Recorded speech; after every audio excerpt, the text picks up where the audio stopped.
Yeah, we're in a good spot. Feel really good about where we are. We went into the day, I'd say honestly, we have 3 different scenarios. Trade up, stay 25 pick, trade back. I mean, D'Amico and I have been talking about it basically for 2-3 days. Here's some different scenarios, here's some possibilities. I don't want to say we talked to the whole league, but we probably talked to the whole league on every different level. So, there's some players that we identified, some were out of reach, some, in the end, trades are a byproduct of teams willing to make a decision to move or not.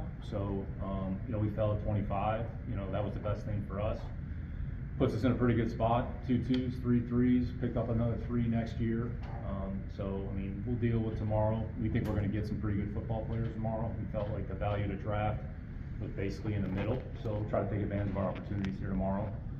Put ourselves in a pretty good position next year as well. 1 2 2s, 2 3s, 2 4s. So, we've always talked about just creating as much flexibility and optionality for us as possible, and that's where we are. So, there's 2 more days of the draft that are left. We'll see how these next few days go. I'll try to make good, smart decisions tomorrow.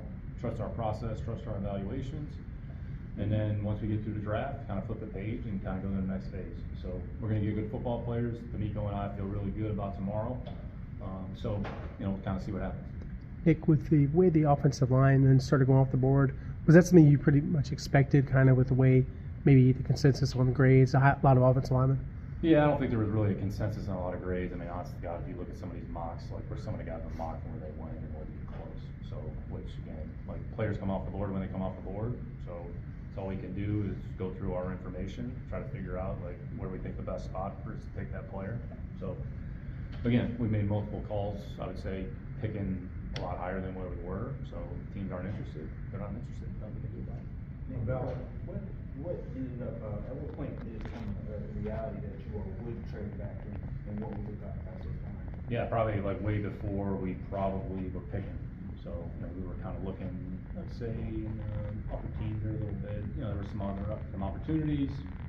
They kind of move, or what are the teams going to do? So we were talking about it wasn't like waiting for 25, and all of a sudden, at one point, I think we had 3 or 4 trades like potentially on the board before we got to 25, and then when we got to 25, we still had a couple scenarios, and teams were looking at some situations. So, we took what we felt was the best offer and what the best decision for us was at that time. So we made the move.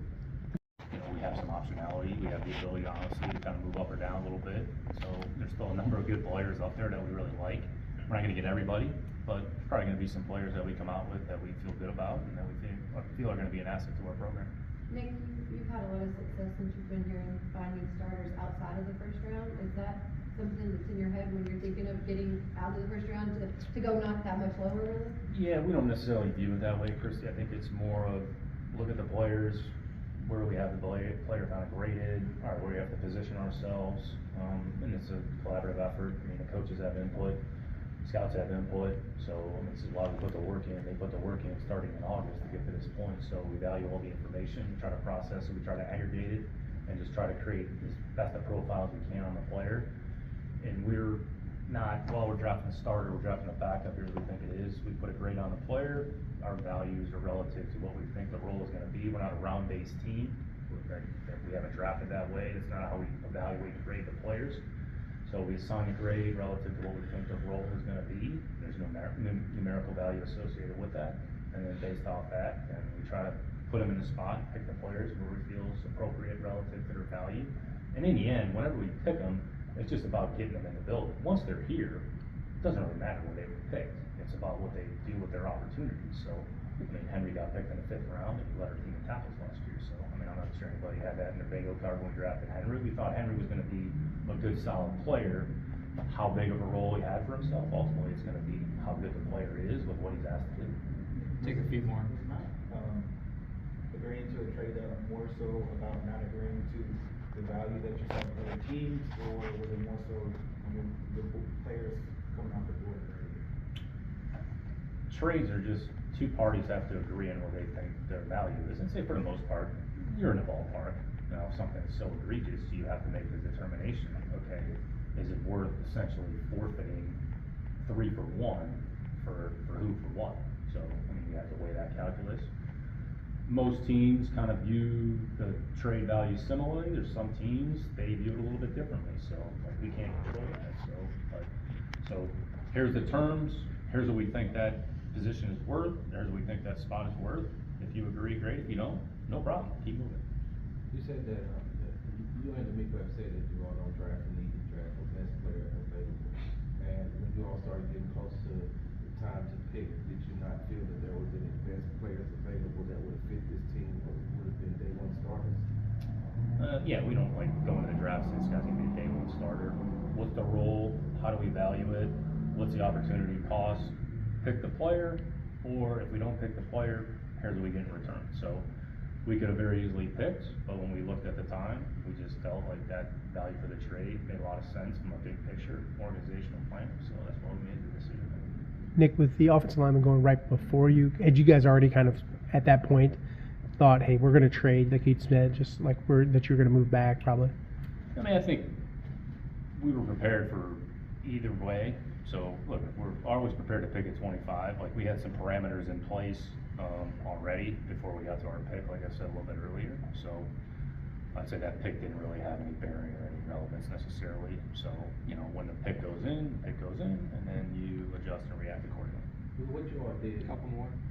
What you all did today, is that line, as far as with the trade before the draft, and the trade back during the draft, is that big picture and that future that a lot of, you know, fans or media members don't see, that you see from behind the scenes, knowing that you're building the foundation for the future for this team? Yeah, I think it's two separate entities. I think the trade earlier today was really more about positioning. So we were at 166, we didn't have a 6, we had the 2 7s. It was really about positioning. So the player that you potentially drafted at 166, how different is it going to be at 179? So we were able to kind of recoup some 6, recoup some 7s. Maybe that gives us some flexibility either tomorrow or on Saturday. If we get to Saturday, maybe there's an opportunity for us to identify a player that we feel potentially could have an opportunity in our program. Xavier Hutchinson was a 6th-round pick, JP was a 6th-round pick, so you never really know. It just gives you more bites at the apple. So that one I would say was more about positioning.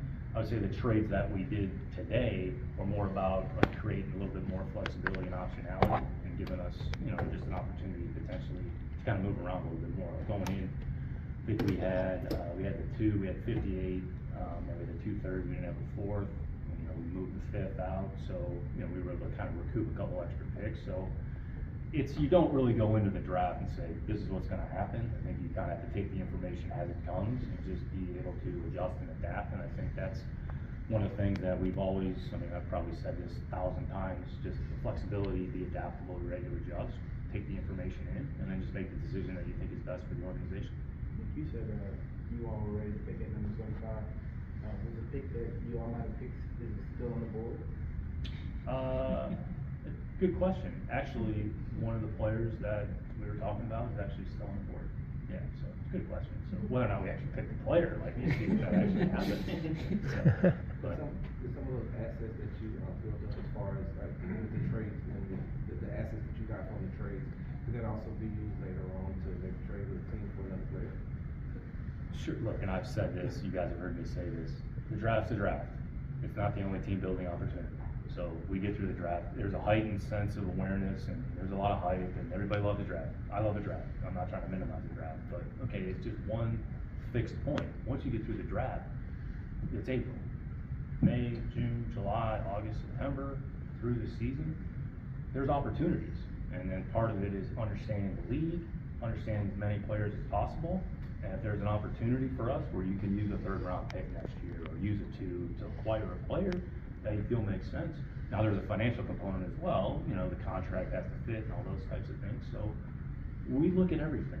Like we're never gonna eliminate one thing or never be so fixated, like a lot of people are, on one particular aspect of team building. So that's not just not how you build a team. So other sports approach it the same way. Look at, I mean, honestly, like how many 1st round picks is Oklahoma City Thunder have, like 400. So they got a pretty good team. So I mean, nobody thought probably when they were and Sam was moving all those picks. So I mean, look around. Like there's no one size fits all model. So we just try to use our information, try to make good decisions.